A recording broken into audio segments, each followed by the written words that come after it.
that after this you can meet with your small groups and eat some good food. Maybe a 1905 salad.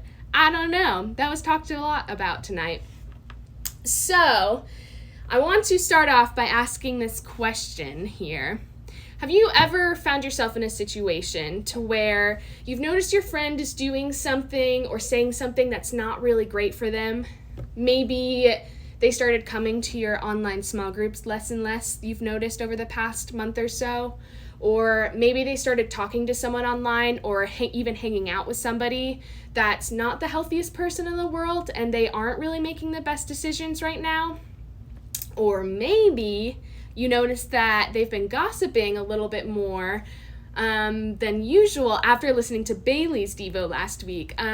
Shout out to Bailey for doing a really great Devo. It was fun. I really liked it.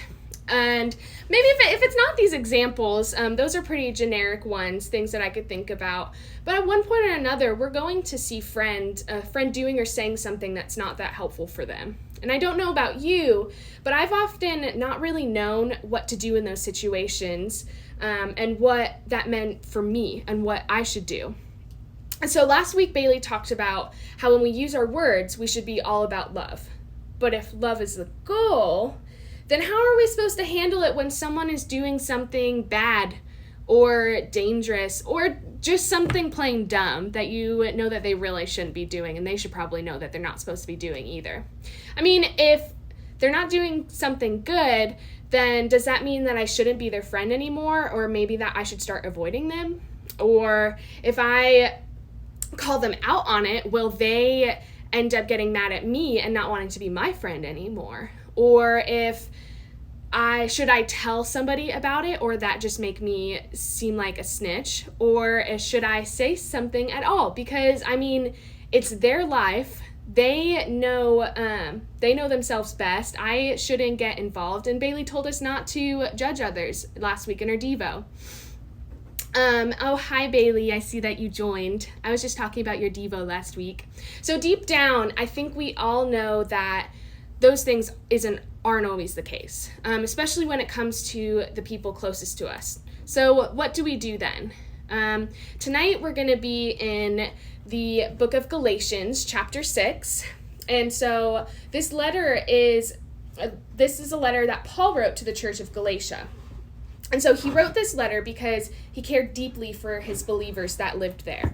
And he knew that they were very new to their faith, new to Christianity, and trying to figure out how to live in the best way. But honestly, they were struggling because, I mean, sometimes knowing how to do that, knowing how to live the right way and do the right thing can be really confusing.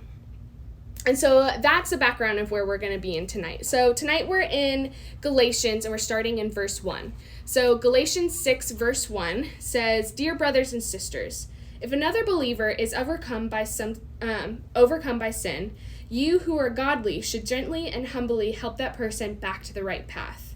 And be careful not to fall into the same temptation yourself." And so don't get really skeeved out by the word sin. I know that's a weird thing to hear or see, but basically a good way of explaining the word sin is just something that somebody will do that either interrupts their relationship between them and God or them and another person. So it kind of, and not breaks it completely, but it's kind of like a way that, interrupts it. So it's not very great for those relationships. So now, just because this letter was addressed to people very long time ago, I think we could still get a lot from the today. You see, Paul addressed this message to the Galatians because they were his friends, and he cared about them a lot. He cared about what happened to them, and because of that, he didn't want them to make choices that hurt themselves or hurt others. And I think we could all relate to that feeling, right? When we care about someone else, then we want what's best for them. We don't want to see them hurt themselves or somebody else. And sometimes that means we first have to speak up and speak up when we see them heading in that direction, heading in a not so great direction. And so, but Paul is also saying that you and I should actually go one step further than just saying something in conversation. We should actually help somebody get back right on the right track of where they should be, the best place that they should be. Now, listen to this. there's a couple of things that Paul is not saying here. He isn't saying that you're personally responsible for making sure that your friends are making wise choices all the time. And he also isn't saying that you should put yourself in a position that sets you up for failure that when you're trying to help your friends, or even something that sets you up to where you put yourself in a dangerous situation or in a situation that's not healthy for yourself. And that's why he takes the time to say, and be careful not to fall into the same temptation yourself. So the point is, according to Paul, with kindness and gentleness, you and I can help people who are struggling with making poor decisions and get back right on the right track. And so Paul continues on. So we're in verse 2, chapter 6, verse 2.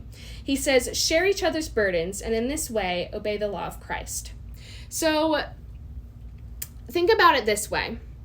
In a gym setting, when someone is working out using weights, lifting heavy weights, there is typically a person known as a spotter there with them. And so a spotter is there to help them when the weight gets too heavy for the person lifting the weights and they're no longer able to lift the weight on their own. So when that happens, the spotter then go ahead and carries the weight too. So they carry the burden of the barbell, the big long pole with the weights on the side, with the person doing the lifting until they get it back into a safe position. So that is what you're supposed to do to help people get back on the right track. So Paul knew that the most loving thing to do isn't always the easiest thing to do. But we owe it to each other to speak up, because the truth is we need each other. Not just to point out where others may have gotten off track, but to come alongside them and help them carry the burden of getting back to a place that they should be. And so in other words, we don't just point the finger and tell them that they're doing something wrong. We help them carry the burden until they get back to a better spot. So maybe you're thinking right now, I'm not afraid to speak up when I'm talking to my friends. I will say what needs to be said, and I don't really care what they think. But for those of us that are feeling that way, because I know that I've definitely felt like that way before, Paul snuck in 2 little words that would be helpful to keep in mind when we have these conversations. He said in here, we should be gentle and humble. So we should be gentle and kind. And so this means that what we say is just important as how we say it. The loving act is not to sound judgmental or arrogant or self-righteous. Being kind, helpful, and encouraging shows people that we want to help them out of love. And so listen, hard conversations are not easy, but avoiding hard conversations isn't the most loving thing either. In fact, the conversation really isn't the point here. The point is learning to ask this question: am I myself showing love in how I'm treating this person? So love pushes us to talk about difficult things. And love also pushes us to talk about the difficult things in a kind and compassionate way, because that's what love does, guys. It shares the burden by caring about the person who is carrying it and not about ourselves. So what is this supposed to look like in our lives? How can you begin to put this into practice this week? And maybe during this talk, you've started to think about a person or two that you should probably have a conversation with. So what should you do with that? Well, if you are going to choose to be known for your love for others, then when it comes to what you say and how you help others, remember this: let love and kindness be the filter that you use when you speak up. So when it comes to helping friends who are headed in unhealthy decisions and unhealthy directions, you can be known by filtering your words and actions through love and kindness. So when we help someone make a different choice than what they've been making before, we do it even if it makes us feel totally awkward in the moment. And when we see someone taking a step in the right direction, guys, we should encourage and celebrate them. And why? Because we love them, and that's what love does. So what exactly should a filter of love and kindness look like, or how should it be applied? So let's look at 3 things tonight. First, let's look at how you should let love be the filter for your involvement. So when you aren't sure if you should get yourself into a situation that your friend's in, ask yourself, what's the most loving and kind thing that I could do right now? So this provides a good gut check for your motives and reminds you that your motives should be rooted in love. And if the loving thing to do is to get involved and help someone get back on the right path, then you'll know the next step to take. And guys, remember that this can be a little bit tricky to decide for yourself and ask that question. So don't hesitate to reach out to a small group leader or your parent or a trusted adult to be able to make that decision. Ask yourself, what's the most loving, kind thing that I could do right there? Because that's where we can make sure that we're also being healthy. And 2, let love be the filter for your words. So ask yourself, how would I want someone to speak to me, and what would I want them to say? So this isn't about making you look right and the other person being wrong. Instead, you'll be letting them know that you are there to carry their burdens with them. And once you have the word filter in place, then you are ready to go on to the next stage, which is let love be the filter for your actions and your reactions.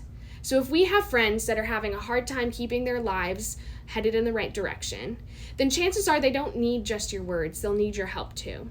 And so you have to choose to filter your actions through love and kindness, just like we filter our words in step 2. Ask yourself, how would I want someone to live out their love if I were in this situation? Would you want them to keep their phone close to them if you ever got in a sticky situation? Or would you want them to tell an adult or a professional because the help that you need goes beyond them? Or would you want them to say the hard things and follow those words up with accountability and continue to help you stay on track? No matter what the situation is, if you filter your actions through love and kindness, you'll wind up being known for the way you love others. And so as we head into our time with our small groups together tonight, or if you're watching this later, I want you to remember, let love and kindness be the filter when you speak up, so that we can help those we love stay headed in the best direction for their lives. So remember, let love be the filter for your involvement, be the filter for your words, and be the filter for your actions and reactions. Will you pray with me? God, I thank you for community, because I would not be able to survive and keep on heading right on the right track without my community that I have with me. Because of situations like this, you call for us to help carry each other's burdens, and you call for us to kindly and humbly and lovingly guide each other in the right direction. God, I ask that you help these students discern that for themselves when they get put in a situation with a friend. I ask that you be with that friend as they are struggling to get right back on the right direction in their lives. And I thank you for these students' love for their friends, because out of this, what we have to remember is that it's all about loving and caring for that person, no matter what. In your name I pray. Amen. Okay, thank you guys so much for joining me. This was really great. I cannot wait for the time that I can see you all in person and you guys can hang out together. But until then, we're going to be doing this right here at 5 p.m. every Sunday. I hope you guys enjoyed it. I'll see you all later.